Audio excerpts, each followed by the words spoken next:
At 2:10 a.m. on Sunday the 7th of August 1994, 40-something police burst into the Tasty Nightclub in Flinders Street in Melbourne.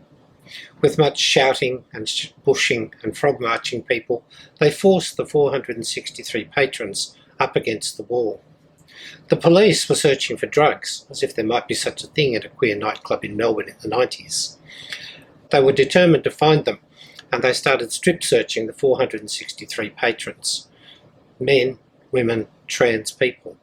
And despite the strict rules about how strip searching should be done, there were only 2 women police officers and no trans officers at all. At the end of the night, they had 6 arrests. But there were reports that the floors were scattered with deal bags and that a quick-thinking DJ had turned on the fog machine when the police burst in order to conceal people's emptying their pockets. If the cops felt that they had done a good job, they were soon disabused of this. The gay community, of course, reacted with fury, humiliating, homophobic, abusive were some of the words that were used. More surprisingly, perhaps, the mainstream media were also extremely critical. And even the Victorian Premier, Jeff Kennett, described it as disturbing, which is about as critical as a Premier is ever going to be of the police.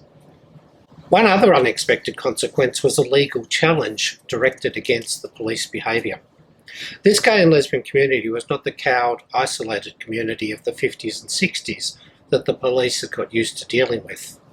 Rather, it was a confident, well-organised community, full of people who felt that they had a right to be treated decently. The Tasty crowd in particular were well-resourced, articulate, confident, and there were lawyers in the club that night. There followed a test case in the courts. One brave woman stepped forward in order to have her case examined. At the end, the court decided that the police had behaved unreasonably, inflicting pain, suffering, humiliation upon the woman. This was a test case, and the $10,000 that she was awarded in compensation was almost automatically applied to the other 460-odd people in the club that night.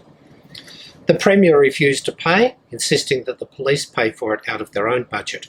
All up, it is said that it cost them $6 million. This event marked a turning point in police-gay community relations. It would be 20 years before the police apologised for their behaviour, but almost immediately the gay community was able to come as partners with the police, negotiating with them as near equals in order to reform police attitudes and behaviour.